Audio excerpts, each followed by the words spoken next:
Astaghfirullah. Bismillahirrahmanirrahim. Assalamualaikum warahmatullahi wabarakatuh.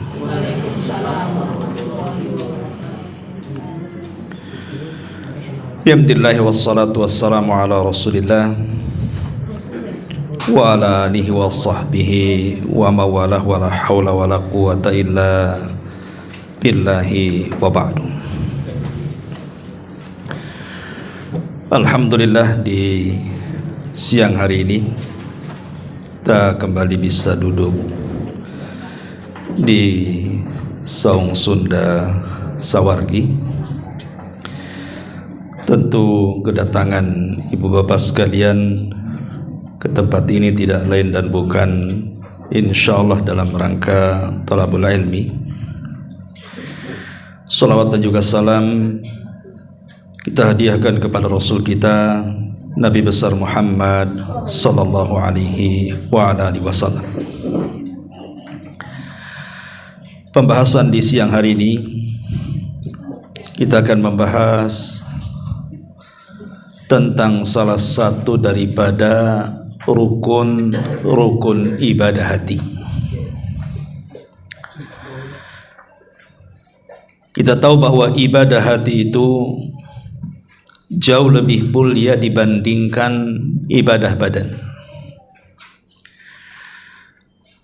Makanya Nabi SAW mengatakan, ala inna fil jasadi mudghah, idza saluhat saluhal jasadu kulluh wa idza fasadat fasadal jasadu kulluh, ala wahiyal qalbu. Sesungguhnya dalam jasad manusia itu terdapat segumpal daging. Kalau dia baik maka mengakibatkan seluruh jasadnya juga baik. Tapi kalau dia rusak maka mengakibatkan rusak seluruh jasadnya. Segumpal daging itu adalah hati manusia. Dari sini kita tahu bahwa hati itulah yang menjadi komando dari seluruh pergerakan badan. Makanya Imam Ibnul Qayyim rahimahullahu ta'ala mengatakan, al-qalbu kal malik. Hati itu seperti raja. Apapun yang diperintahkannya pasti akan dilaksanakan oleh raganya. Apapun yang dicegahnya maka raganya pun akan ikut berhenti untuk melakukannya. Lah salah satu ibadah hati, bahkan dikatakan rukun daripada rukun-rukun ibadah hati, adalah al-khaufu minallah. Perasaan takut yang ditanamkan dalam hati kita kepada Allah Subhanahu wa ta'ala. Inilah yang kita akan bahas, takut kepada Allah Subhanahu wa ta'ala. Ma'asyiral muslimin wal muslimat rahimani wa rahimakumullah. Ada perkataan bagus daripada Dhunnun. Dhunnun itu pemilik ikan, maksudnya adalah Nabi Allah Yunus alaihi salatu wassalam. Kata beliau, an-nasu ala tariqi ma lam yazal anhumul khawfu, fa idza zala anhumul khawfu dhallu tariqa.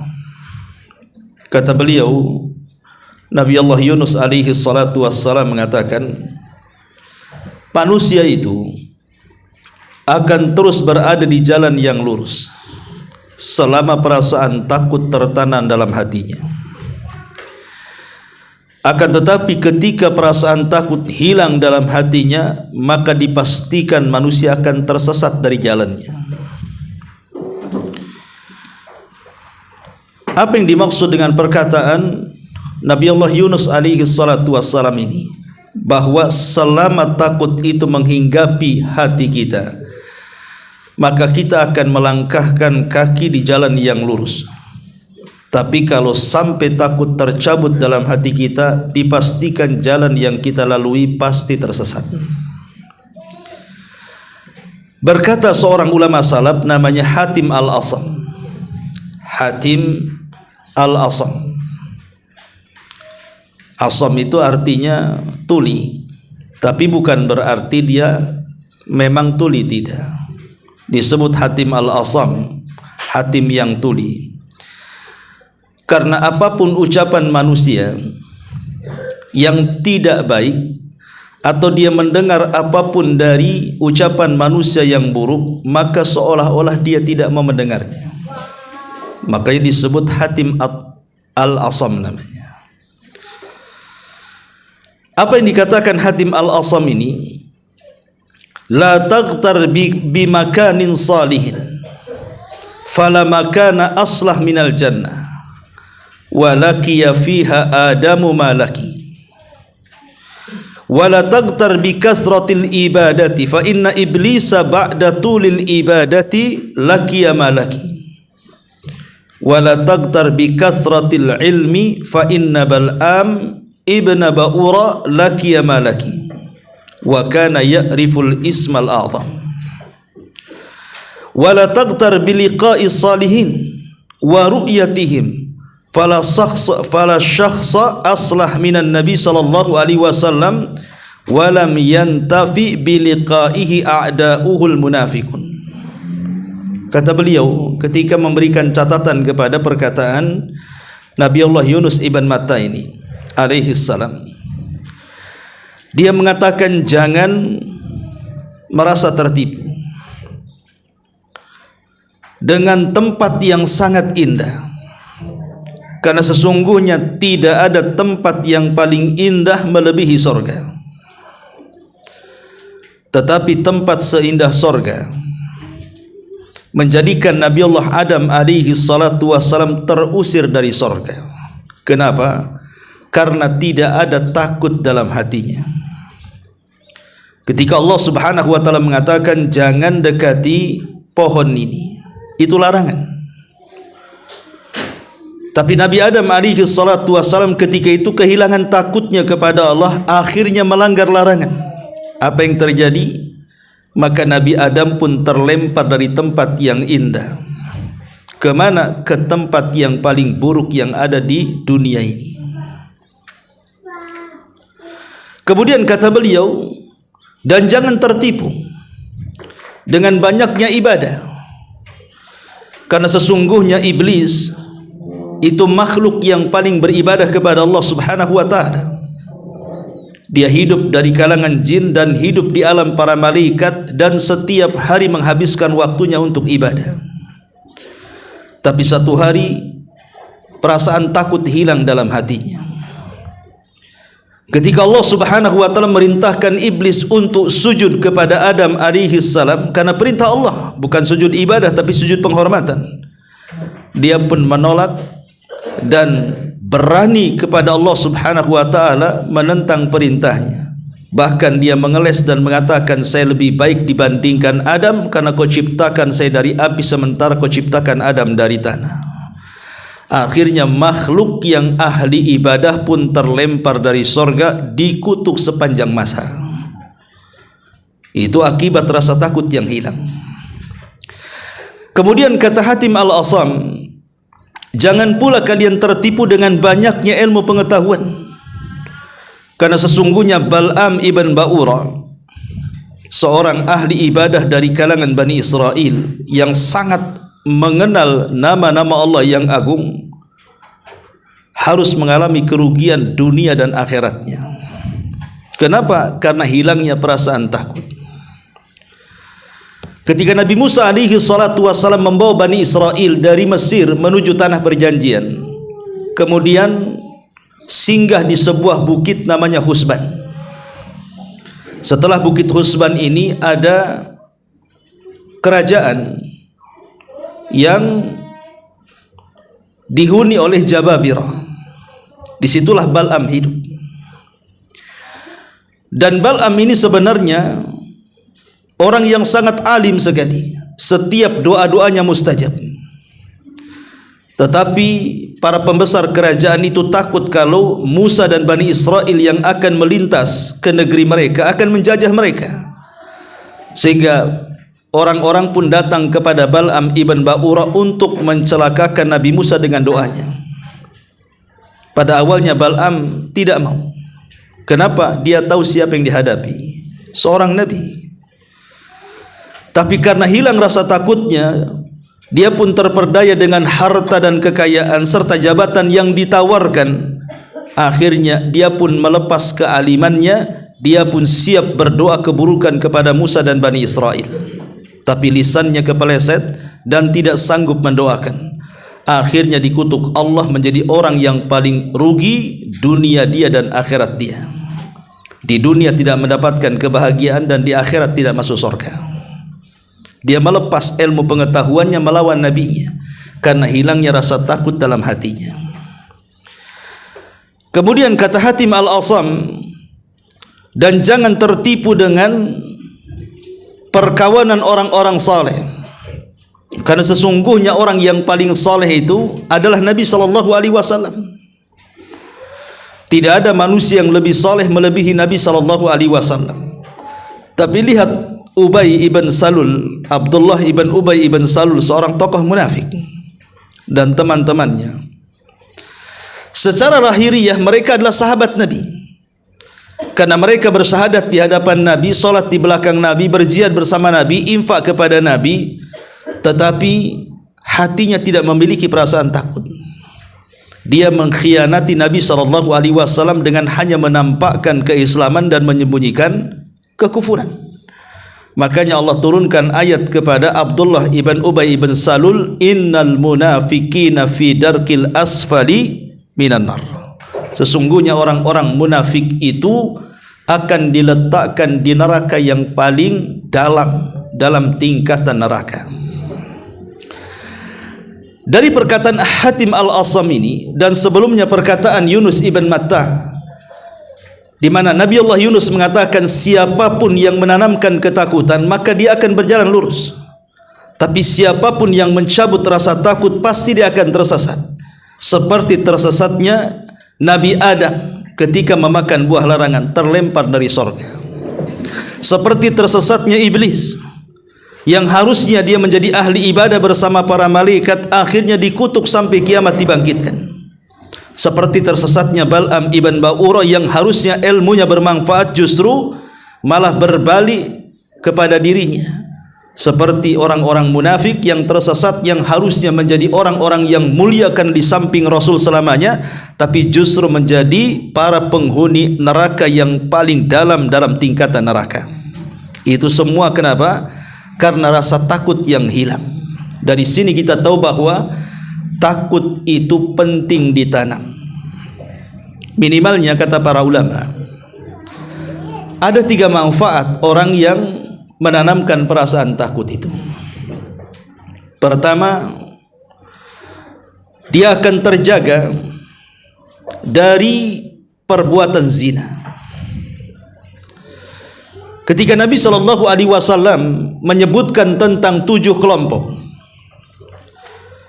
yang akan mendapatkan naungan di hari yang tidak ada naungan kecuali naungan Allah Subhanahu wa taala, salah satunya Nabi SAW mengatakan seorang laki-laki yang diajak untuk berzinah dengan seorang wanita yang memiliki paras cantik dan kehormatan, dia pun mengatakan inni akhafullah, saya takut kepada Allah, saya tidak akan berzina.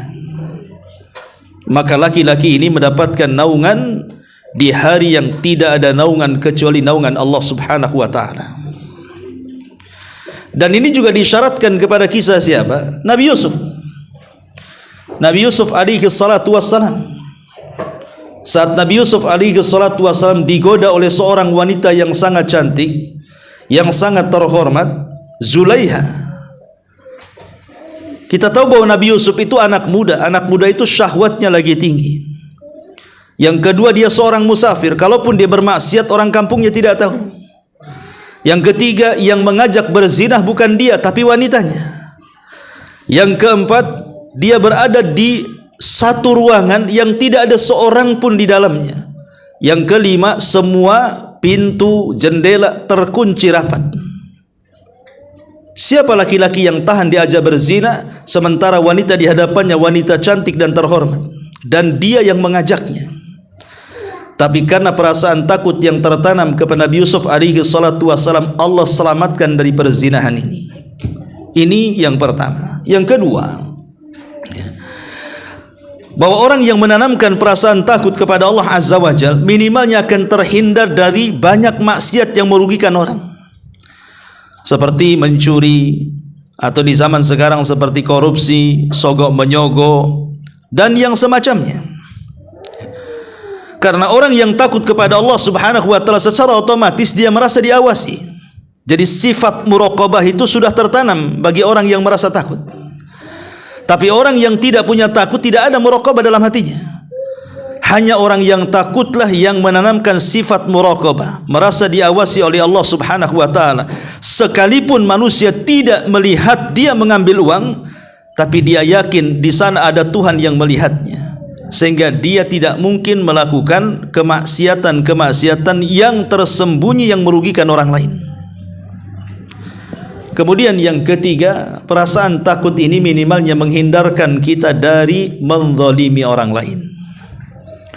Ketika kita hendak menggibah, menghina, merendahkan, mencaci, memaki, mengadu domba, atau menyakiti dengan fisiknya, memukul, membunuh, dan yang semacamnya, maka orang yang tertanam perasaan takut kepada Allah Subhanahu wa taala tidak akan jadi dia melakukannya. Kenapa?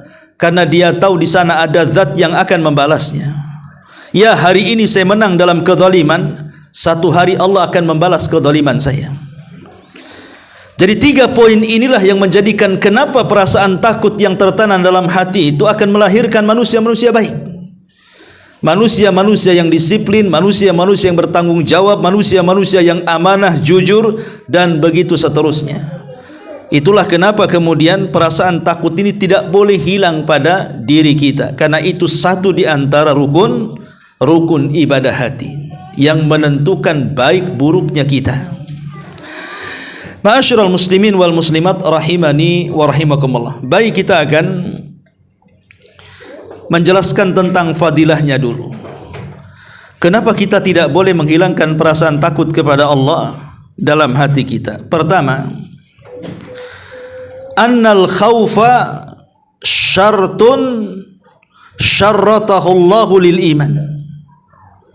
Ingat, perasaan takut itu dijadikan syarat yang Allah syaratkan dalam keimanan. Allah Subhanahu wa taala mengatakan dalam surah Al-Maidah 44, fala tahshawun nasa wahshawni. Janganlah kalian takut kepada manusia, tapi takutlah kepadaku. Fala takhafuhum wa khafuni. Janganlah kalian takut kepada mereka, tapi takutlah kepadaku. Dan dalam ayat yang lain, innahum kanu yusari'una fil khairat wa yad'unana raghaban wa rahaba. Sesungguhnya mereka para nabi bersegera untuk melakukan banyak kebaikan, dan mereka pun menyeru berdoa kepada kami dengan penuh harap dan rasa takut. Ulama mengatakan bahwa takut itu syarat di antara syarat keimanan, karena Allah gantungkan dalam satu ayat, fala takhafuhum wa khafuni in kuntum mu'minin. Janganlah takut kepada mereka, tapi takutlah kepadaku jika kalian memang orang-orang yang beriman. Lihat bagaimana Allah gantungkan perasaan takut dengan iman, seolah-olah selama masih ada takut berarti masih ada iman. Kalau hilang takutnya, hilang imannya. Karena tidak mungkin seseorang berzina, ketika dia berzina dia sempurna imannya. Tidak mungkin seorang pencuri saat dia mencuri dia sempurna imannya. Dipastikan imannya akan kurang. Kenapa? Karena ada yang hilang pada dadanya. Apa itu? Perasaan takut. Sebab kalau dia takut, tidak mungkin dia berzina, tidak mungkin dia mencuri. Artinya takut itu bisa menyempurnakan iman seseorang. Yang kedua, innal jannata ma'wal khaifin. Sesungguhnya sorga itu adalah tempat tinggal bagi orang-orang yang takut. Allah Subhanahu wa taala mengatakan dalam surah An-Nazi'at ayat 40, wa amma man khafa maqama rabbih wa nahan nafsa 'anil hawa fa innal jannata hiyal ma'wa. Adapun orang-orang yang takut maqam Rabbnya, kedudukan Rabbnya, dan dia mencegah hawa nafsunya untuk mengikuti hawa nafsunya, maka sorgalah tempat yang layak kepadanya. Lihat bagaimana Allah Subhanahu wa ta'ala menempatkan orang-orang takut bahwa mereka akan mendapatkan balasan di sorga. Kemudian yang ketiga, antakuna fi dhilli arsyir rahman, bahwa orang-orang yang takut itu akan mendapatkan naungan arsy ar-Rahman kelak pada hari kiamat. Saat manusia di padang mahsyar, matahari didekatkan 1 mil di atas kepala, berkeringat bercucuran sampai ada yang membasahi selutut, sepusar, sedada, bahkan tenggelam dengan keringatnya. Tapi ada orang-orang yang mendapatkan naungan, tidak terkena sengatan matahari pada hari kiamat. Salah satunya adalah orang-orang yang takut kepada Allah Subhanahu wa ta'ala, sebagaimana hadis Nabi sallallahu alaihi wasallam, sab'atun yudhilluhumullahu fi dhillihi yauma la dhilla illa dhillu tadi. Kemudian yang keempat, bahwa takut ini adalah al-aman min adzabillahi azza wajal. Perasaan takut yang ditanamkan di dunia, maka itu akan menjadi keamanan bagi kita dari azab Allah Subhanahu wa ta'ala. Disebutkan dalam sebuah hadis Nabi sallallahu alaihi wasallam, ainani la tamussuhuma an-nar, la tamussuhuma an-naru, ainun bakat min khasyatillah wa ainun batat tahrusu fi sabilillah. Dua mata yang tidak mungkin tersentuh api neraka, kata Rasul. Pertama, mata yang menangis karena takut kepada Allah Subhanahu wa ta'ala, dan yang kedua, mata yang berjaga saat menjaga di perbatasan di jalan Allah Subhanahu wa ta'ala.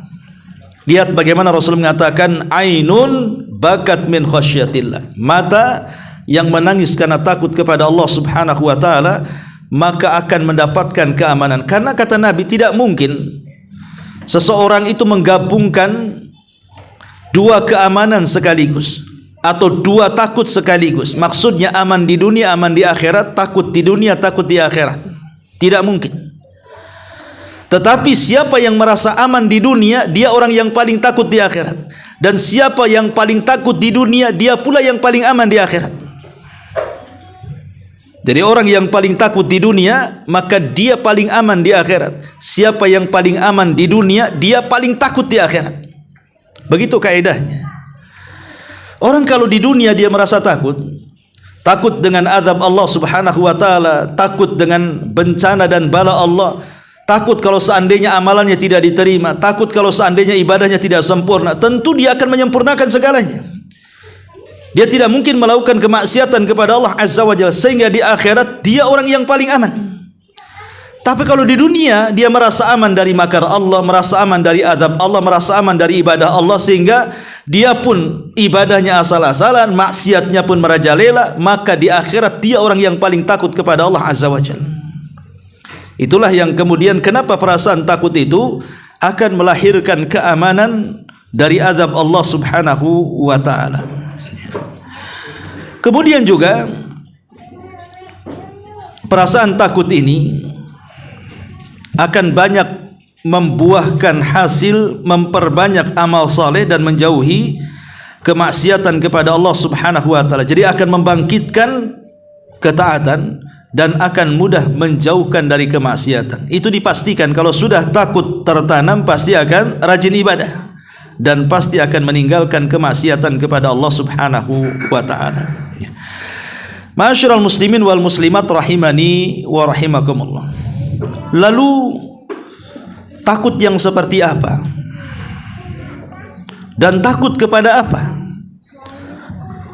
Yang dimaksud takut-takut yang tadi saya jelaskan, itu takut dari apa? Yang pertama, maksudnya adalah al-khawful mauti qabla taubati. Yang pertama, perasaan takut kematian sebelum bertobat. Seorang muslim harus takut dengan mati. Kalau sampai kematian datang dan dia belum bertobat kepada Allah Subhanahu wa ta'ala. Sebab kalau ini yang ditanam, maka dia tidak mungkin akan membiarkan sisa hidupnya dalam kemaksiatan. Karena dikhawatirkan dia mati mendadak. Karena di zaman sekarang untuk mati mendadak itu lebih mudah. Siapa yang memprediksi orang hari ini akan mati? Terkadang ada orang yang keluar dari rumahnya merasa aman dengan kendaraan yang baru, yang menurut dia insya Allah tidak akan kecelakaan. Rupanya dia tidak nabrak, ditabrak orang. Atau mungkin sedang tertidur, datang bencana, datang gempa, datang tsunami, dan begitu seterusnya. Siapa yang tahu azab Allah subhanahu wa ta'ala akan datang itu? Maka orang-orang yang takut mati sebelum bertobat, maka akan melahirkan orang-orang yang akan siap siaga sebelum kematiannya dengan amal saleh. Yang kedua, khauful dha'fil quwwati anil wafa'i bitamami huquqillahi azza wajal. Perasaan takut sebelum lemahnya kekuatan untuk menyempurnakan hak-hak Allah subhanahu wa ta'ala. Orang yang seperti ini takut lemah sebelum melaksanakan hak-hak Allah subhanahu wa ta'ala, pasti akan memanfaatkan sisi kesehatannya. Jadi dia ketika sehat, dia akan habiskan beribadah kepada Allah. Dia akan sungguh-sungguh solatnya, sungguh-sungguh puasanya, sungguh-sungguh sedekahnya, sungguh-sungguh baca Qur'annya, dan begitu seterusnya. Takut kalau seandainya dia kemudian sakit, dia tidak bisa melakukan ibadah seperti orang yang sehat. Makanya dulu ada seorang sahabat namanya Abdullah ibn Amr ibn As. Abdullah ibn Amr bin As ini satu-satunya sahabat yang banyak mencatat hadis Nabi, lebih banyak dibandingkan hafalan Abu Hurairah. Kalau Abu Hurairah memang menghafal, dia tidak mencatat, tapi hafalannya terbanyak dari seluruh para sahabat.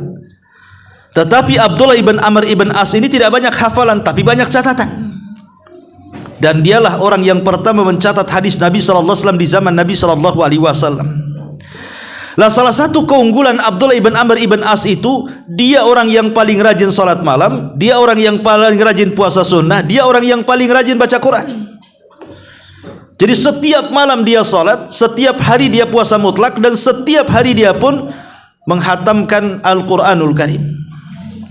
Sampai akhirnya Nabi SAW menasihati dan mengatakan, wahai Abdullah ibn Amr ibn As, Allah itu tidak bosan, kau yang bosan. Allah tidak akan bosan menerima amalan kita, tapi kita yang bosan menyerahkan amalan kita. Terkadang kan semangat nih, kayak sekarang ngaji banyak, kadang-kadang cuma satu meja aja itu isinya. Ya.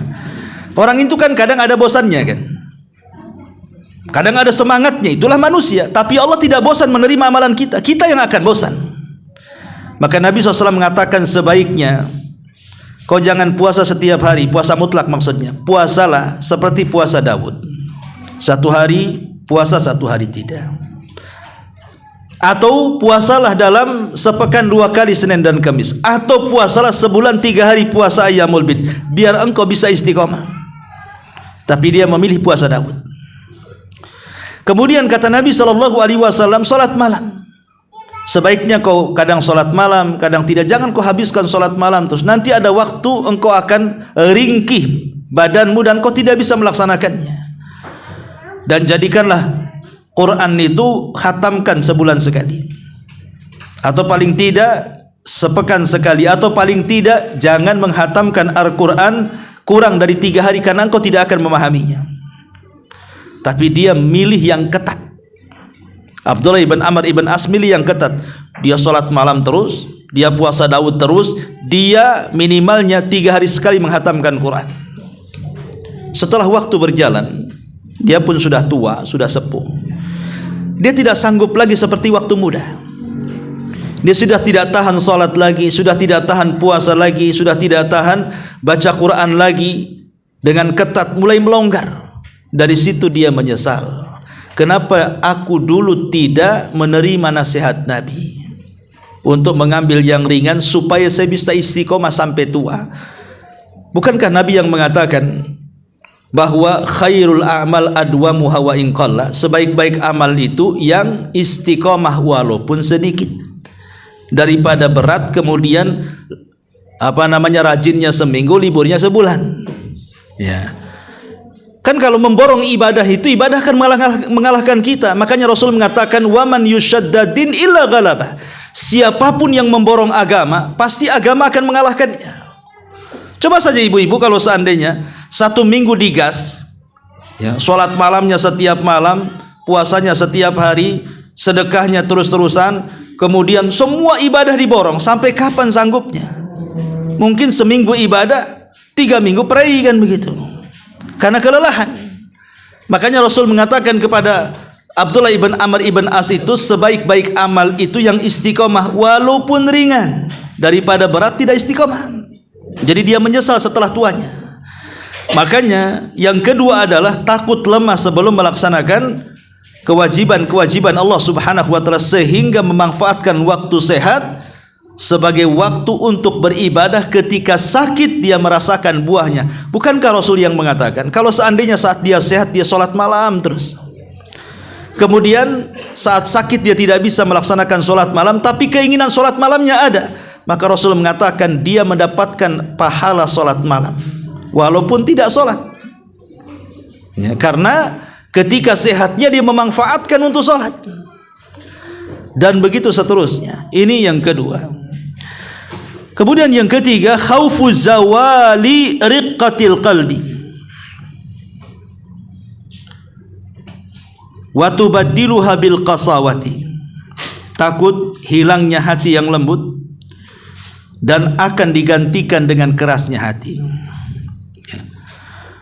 Jadi perasaan takut akan hati ini berubah-ubah. Kita tahu bahwa yang memegang hati itu kan bukan kita, ya, Allah Subhanahu wa taala.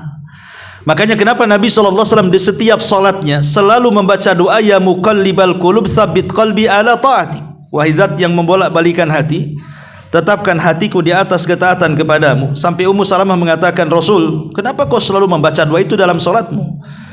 Maka Rasul mengatakan, ya Ummu Salamah, bukankah hati manusia itu berada dalam genggaman Allah? Allah bisa memutar balikan seketika, sesat seketika, dapat hidayah seketika, lembut seketika, keras seketika. Hati kita itu yang megang bukan kita, tapi Allah Subhanahu wa taala, kata Nabi. Makanya takutlah kalau seandainya kita hari ini masih lembut hatinya, maka kelembutan hati ini pertahankan sebelum datang keras hati. Dan tentu lembutnya hati dan kerasnya hati kan ada penyebabnya. Maka jauhilah sebab-sebab yang menjadikan hati keras, dan ambillah sebab-sebab yang bisa melembutkan hati. Contohnya umpamanya ada anak yatim, diusap kepalanya. Bukankah Rasul yang mengatakan, wahai sahabatku, kalau engkau ingin melembutkan hati, usaplah kepala anak yatim, maka engkau akan mendapatkan pahala sebanyak rambut yang ada di kepalanya. Jadi kalau ada anak yatim, usap kepalanya. Kemudian renungkan bahwa anak ini tidak memiliki orang tua, macam mana masa depannya, sehingga lembutlah hati kita untuk menolongnya. Tetapi maksud anak yatim di sini la aitama ba'dal bulugh, tidak dinyatakan anak yatim kalau setelah balik. Ya, kalau sudah balik saya pun anak yatim, sentuh saja kepala saya. Ya. Tapi jangan pakai sentuh saja, kasih amplop juga. Kalau anak-anak yatim disentuh kepala tak mau lah, ya kan, harus dikasih sayang, dikasih uang, dikasih pakaian, dikasih ini kan, supaya kalau lihat kita ini ingin disentuh.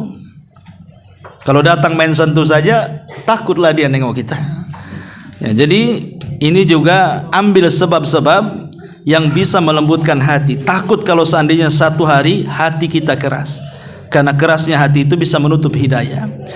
Kemudian yang keempat, khauful maili anil istiqamah. Hendaklah menanamkan perasaan takut, jangan sampai seseorang itu berpaling dari istiqamah. Betapa banyak orang-orang yang awalnya istiqamah akhirnya tersesat. Seperti yang tadi di muqaddimah saya jelaskan tentang kisah siapa? Bal'am ibn Ba'urah. Bal'am ibn Ba'urah ini orang istiqamah.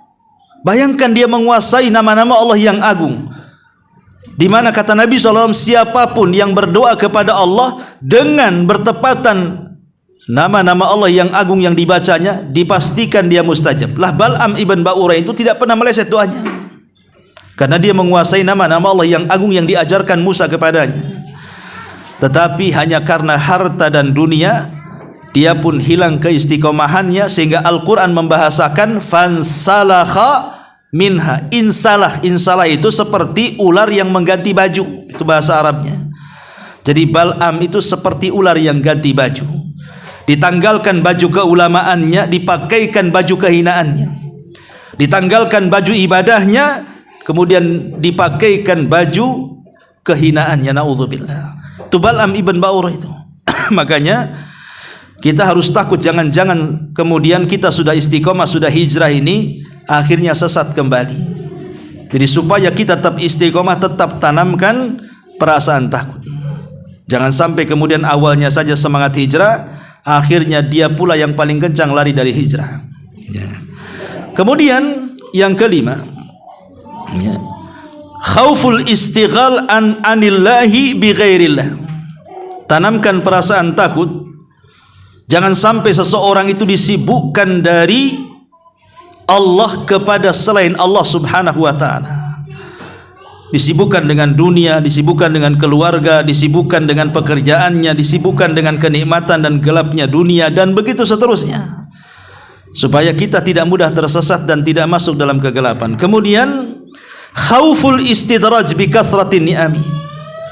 Takut dengan istidraj karena banyaknya nikmat.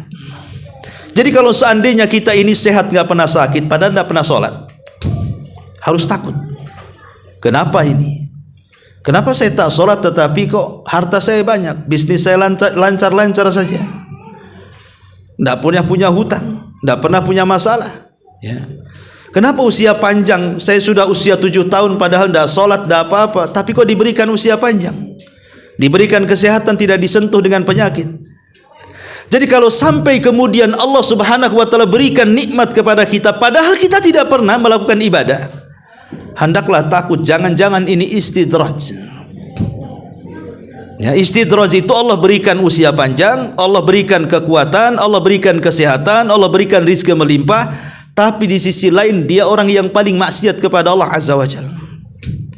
Maka jangan sampai kemudian tertipu dengan kekayaan dan dengan gelapnya dunia, sementara dia di atas kemaksiatan kepada Allah azza wa jalla. Jangan sampai seperti itu. Makanya khauful istidraj, takutlah kepada istidraj.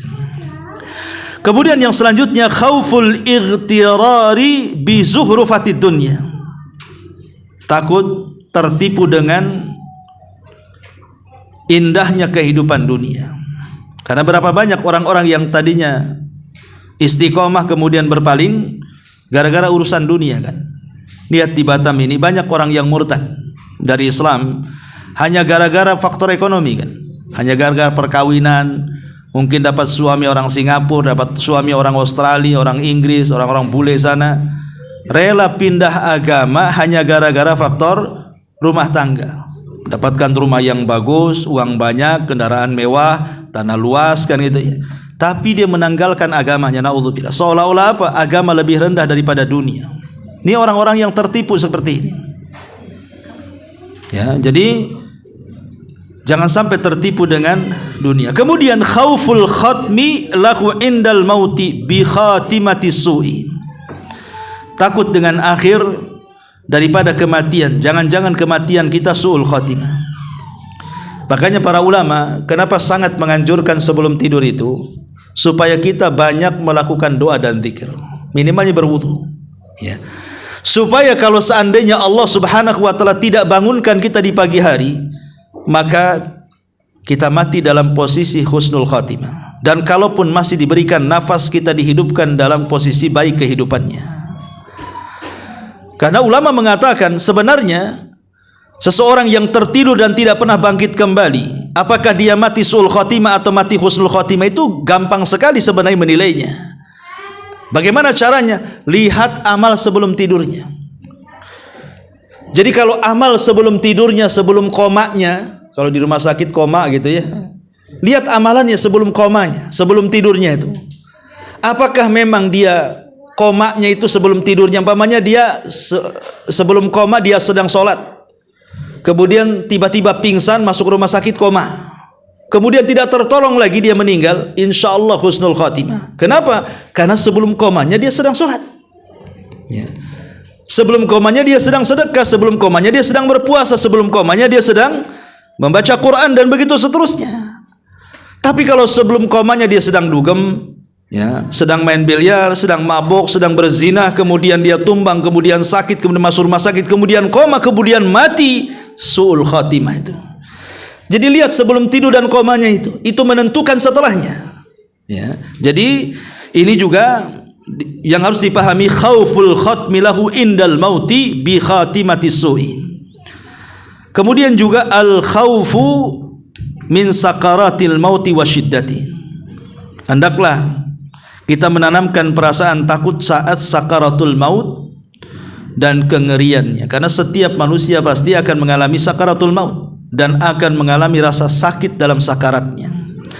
Kemudian al khaufu min adzabil qabri, takut dengan azab kubur. Kemudian al khaufu min su'ali munkar wan nakir, takut kepada persoalan ataupun soalan daripada malaikat munkar dan nakir. Al khaufu min haulil matla, termasuk juga menanamkan perasaan takut di hari kiamat, hari yang sangat menakutkan semua manusia.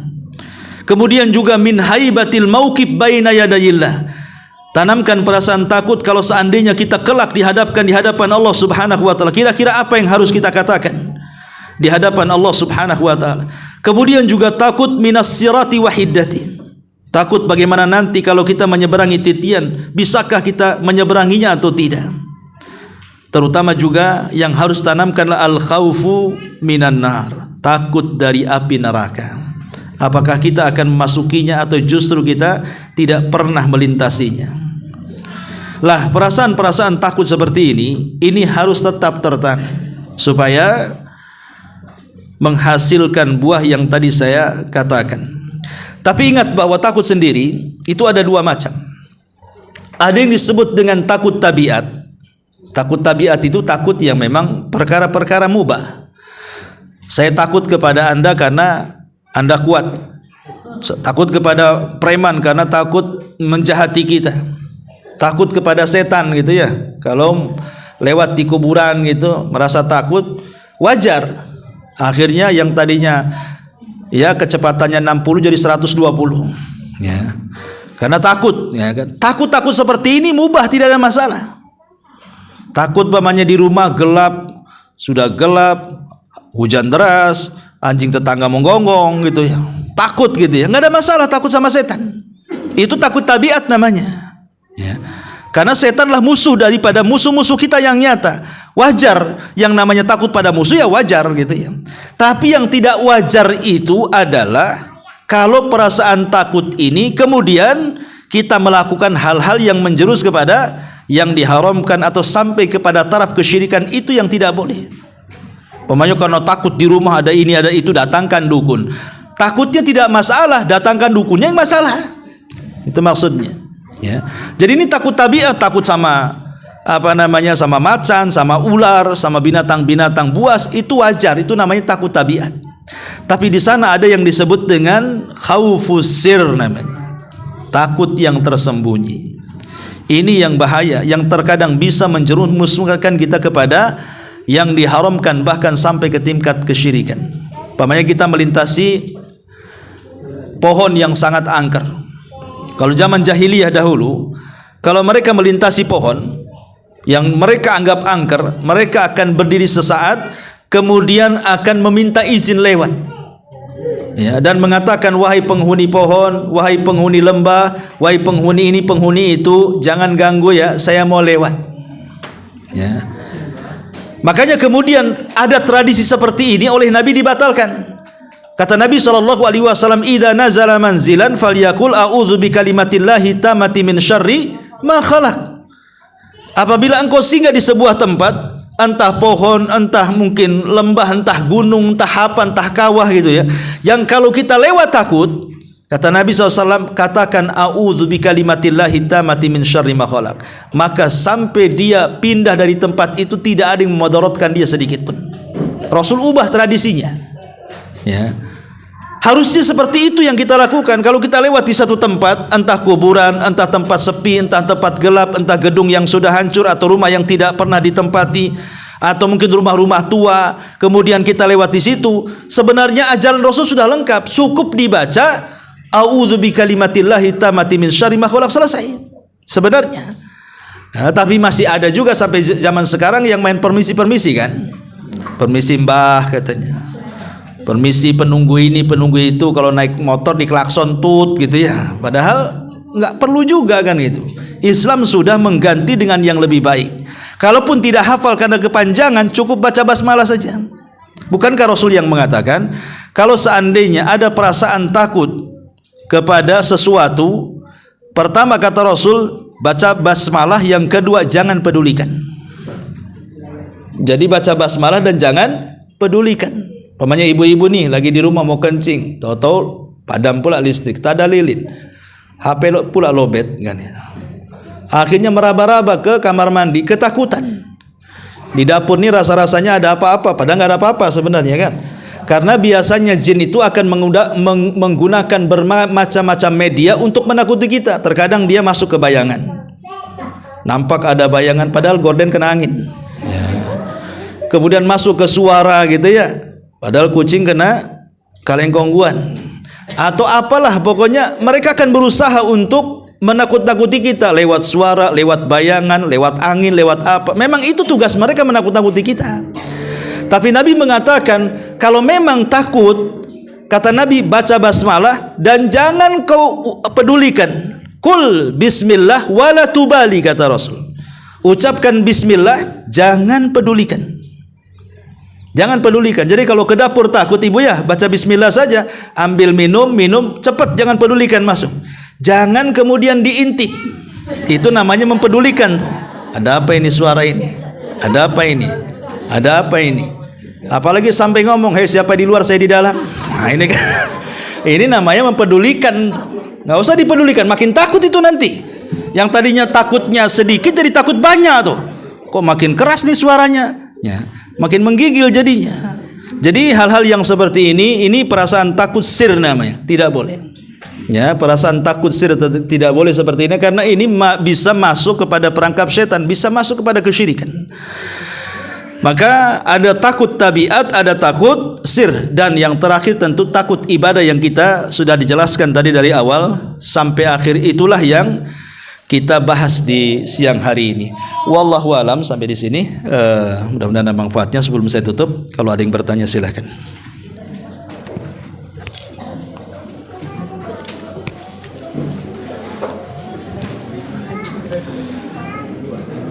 Nggak ada? Alhamdulillah. Kalau nggak ada, kita tutup dengan doa kafaratul majlis.